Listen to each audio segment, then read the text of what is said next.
অর্পিতার কিছু হলে তার সন্তানকে লালনের দায়িত্ব নিতে রাজি ছিলেন কাকু পার্থ চট্টোপাধ্যায়। আদালতে দাঁড়িয়ে বিস্ফোরক দাবি করল ইডি আইনজীবী। পার্থ চট্টোপাধ্যায় অর্পিতা মুখোপাধ্যায়ের সম্পর্ক কাকা ভাইঝের বলে আদালতে পার্থ চট্টোপাধ্যায়ের আইনজীবী দাবি করেছিল ইডি। তাদের তরফে পাল্টা জানানো হলো তাদের সম্পর্কে জটিল রসায়ন ইডির কাছে অধরা হলেও অর্পিতা মুখোপাধ্যায়ের সন্তান দত্তক নেওয়ার ইচ্ছাপত্রে সন্তানের প্রয়োজনে দেখভাল করবেন তিনি বলে স্বাক্ষর করেছিলেন পার্থ। আদালতে দাবি করল ইডির আইনজীবী। বৃহস্পতিবার ইডির আইনজীবী ফিরোজ এডুলজি আদালতে বলেন পার্থ চট্টোপাধ্যায় অর্পিতা মুখোপাধ্যায়কে ব্যবহার করেছিলেন আর্থিক দুর্নীতির কাজে। তার প্রমাণ রয়েছে ইডির হাতে। অর্পিতা যখন সন্তান দত্তক নিতে চেয়েছিলেন তখন পার্থ চট্টোপাধ্যায় চিঠি দিয়ে বলেছিলেন তিনি অর্পিতাকে চেনেন, তিনি অত্যন্ত ঘনিষ্ঠ পারিবারিক বন্ধু, অর্পিতার দত্তক সন্তানের কিছু হলে তিনি দেখবেন। পরে সেই পারিবারিক বন্ধু হয়ে গেলেন কাকা। গোয়া থেকে থাইল্যান্ড বিভিন্ন জায়গায় একসঙ্গে ভ্রমণ করেছিলেন পার্থ চট্টোপাধ্যায় ও অর্পিতা মুখোপাধ্যায়। তাদের কি সম্পর্ক স্পষ্ট নয়, কিন্তু যোগসাজশ ছিল তা স্পষ্ট। আবার জীবন বীমার পলিসিতেও পার্থ চট্টোপাধ্যায় অর্পিতার কাকা বলে জানানো হয়েছে। নিম্ন আদালতে বিভিন্ন সময় মামলার শুনানিতে অর্পিতা মুখোপাধ্যায় দাবি করেছেন পার্থ চট্টোপাধ্যায় তাকে ব্যবহার করতেন তার আর্থিক দুর্নীতির কাজে। সেই তথ্য রয়েছে ইডির হাতে। রাজীব দেবের নামে একটি ফার্ম খোলা হয়েছিল যার মালিকানা ছিল পার্থ ও অর্পিতা দুজনের নামে। দুজনের যোগসূত্র এর থেকে স্পষ্ট। বিপুল টাকা ও সম্পত্তির হদিশ পাওয়া গেছে, অথচ দুজনেই অস্বীকার করেছেন সম্পত্তি বা টাকা তাদের নয়। পার্থ বলেছেন অর্পিতার টাকা, অর্পিতা বলছেন পার্থর।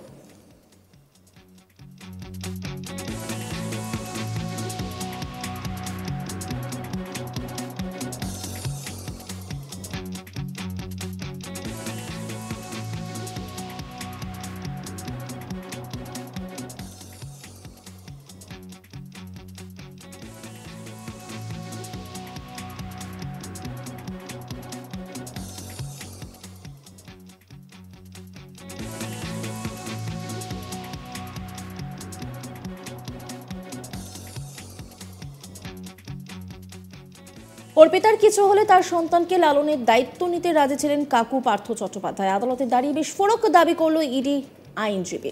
পার্থ চট্টোপাধ্যায় অর্পিতা মুখোপাধ্যায়ের সম্পর্ক কাকা ভাইজির বলে আদালতে পার্থ চট্টোপাধ্যায়ের আইনজীবী দাবি করেছিল ইডি। আর তারপর থেকে একাধিক জল্পনা কল্পনা সবসময় জারি ছিল। আমরা সেই ছবিটা দেখেছি। এই নিয়ে একটি প্রতিবেদন তুলে ধরেছেন আমার কলিগ মানুষ, দেখাবো আপনাদের। প্রাক্তন শিক্ষামন্ত্রী পার্থ চট্টোপাধ্যায় ও তার বান্ধবী বলে পরিচিত অর্পিতা মুখোপাধ্যায়ের সম্পর্কের বিষয়টি এবার পার্থ চট্টোপাধ্যায়ের জামিনের পথে কাঁটা হয়ে উঠতে পারে বলে মনে করছেন আইনজীবীরা।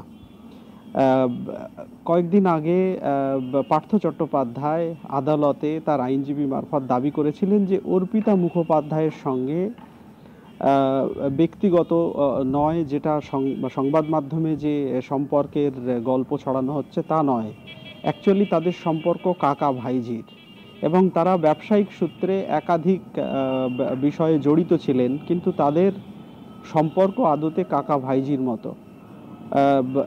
জীবন বীমার পলিসিতেও সেই কথাই লেখা আছে। কিন্তু গতকাল শুনানিতে, এই মামলার শুনানিতে ইডির তরফে একাধিক নথি বা একাধিক দাবি করা হয়েছে তথ্য প্রমাণ দিয়ে যে পার্থ চট্টোপাধ্যায় এবং অর্পিতা মুখোপাধ্যায়ের সম্পর্ক এতটা সহজ নয়, যতটা তিনি দাবি করছেন এতটা সহজ নয় বিষয়টি। গতকাল ইডির আইনজীবী আদালতে, বিচারপতি তীর্থঙ্কর ঘোষের আদালতে এজলাসে দাবি করেছেন যে পার্থ চট্টোপাধ্যায়, এই অর্পিতা মুখোপাধ্যায়, তিনি যখন সন্তান দত্তক নিতে চেয়েছিলেন সেই ইচ্ছাপত্রে স্বাক্ষর করেছিলেন পার্থ চট্টোপাধ্যায় এবং সেখানে তিনি জানিয়েছিলেন যে অর্পিতা মুখোপাধ্যায়ের অবর্তমানে তার সন্তানের দেখভাল করা বা তার লালন পালনের দায়িত্ব নেবেন পার্থ চট্টোপাধ্যায়। এমনটাই তিনি দাবি করে সেই বয়ানে স্বাক্ষর করেছিলেন পার্থ চট্টোপাধ্যায়। এছাড়াও আইনজীবী দাবি করেছেন যে তারা গোয়া থেকে থাইল্যান্ড একাধিক জায়গায়, পার্থ চট্টোপাধ্যায় এবং অর্পিতা মুখোপাধ্যায় একাধিক জায়গায় দুজনে ঘুরতে গেছেন। এছাড়াও যেটা সব থেকে গুরুত্বপূর্ণ অভিযোগ সেটা হচ্ছে যে পার্থ চট্টোপাধ্যায় অর্পিতা মুখোপাধ্যায়কে ব্যবহার করতেন তার এই বিপুল টাকা বা বিপুল সম্পত্তি সংরক্ষণ বা অন্য কাজে কিভাবে এই টাকা লাগানো যায় তার মাধ্যম হিসেবে ব্যবহার করতেন অর্পিতা মুখোপাধ্যায়কে। একাধিক পার্থ চট্টোপাধ্যায়ের স্ত্রী যখন বাবলি চ্যাটার্জি যখন মারা যান তখন বিভিন্ন কোম্পানির শেয়ারে তার স্ত্রীর জায়গায় অর্পিতা মুখোপাধ্যায়ের নাম ঢুকিয়েছেন পার্থ চট্টোপাধ্যায়। একই সঙ্গে পার্থ চট্টোপাধ্যায় প্রায় 54 এখন পর্যন্ত যা সম্পত্তি হিসেব তাতে প্রায় 54 কোটি প্রায় 55 কোটি টাকার মতো উদ্ধার হয়েছে পার্থ চট্টোপাধ্যায় এবং অর্পিতা মুখোপাধ্যায়ের কাছ থেকে যৌথভাবে। যদিও এই সম্পত্তি পার্থ চট্টোপাধ্যায় বলছেন আমার নয়, এটা অর্পিতার। অর্পিতা মুখোপাধ্যায় বলছে এই সম্পত্তি আমার নয়, পার্থ চট্টোপাধ্যায়ের। ইডির বক্তব্য তাহলে এই সম্পত্তি কার? সেইখানেই ইডির আইনজীবী গতকাল আদালতে দেখিয়েছেন বা বিভিন্ন নথি দিয়ে প্রমাণ করার চেষ্টা করেছেন যে এই আদতে এই সম্পত্তি পার্থ চট্টোপাধ্যায়েরই। তিনি একটি ফার্ম খুলেছিলেন এক ব্যক্তির নামে, সেখানে সেই ফার্মের মালিকানা ছিল পার্থ চট্টোপাধ্যায় এবং অর্পিতা মুখোপাধ্যায়ের নামে যৌথ। একই সঙ্গে বিভিন্ন জায়গায় বিভিন্ন কোম্পানির এর আগেই ইডি দেখিয়েছে যে অপা নামের যে সম্পত্তি সেখানে সেই সম্পত্তি কেনা হয়েছিল পার্থ চট্টোপাধ্যায় এবং অর্পিতা মুখোপাধ্যায় দুজনের যৌথ নামে। একই সঙ্গে পার্থ চট্টোপাধ্যায় অর্পিতা মুখোপাধ্যায়ের প্রায় 41টি এলআইসির পলিসিতে নমিনি ছিলেন পার্থ চট্টোপাধ্যায়।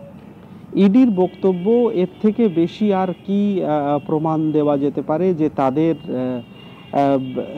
ব্যবসায়ী ইডির বক্তব্য তাদের সম্পর্ক যাই হোক, তাদের যে একেবারে যে দাবি আইনজীবী করেছেন যে পার্থ চট্টোপাধ্যায়ের সঙ্গে অর্পিতা মুখোপাধ্যায়ের কোনো ব্যক্তিগত সম্পর্ক ছিল না, যেটা ছিল সেটা একটা ভালো বা কাকা ভাইজির সম্পর্ক বলা যায়। সেখানে ব্যবসায়িক লেনদেন ছিল, তার বাইরে অন্য কোনো ব্যক্তিগত যোগাযোগ ছিল না। কিন্তু ইডির বক্তব্য যে এতগুলো নথি বা এতগুলো বিভিন্ন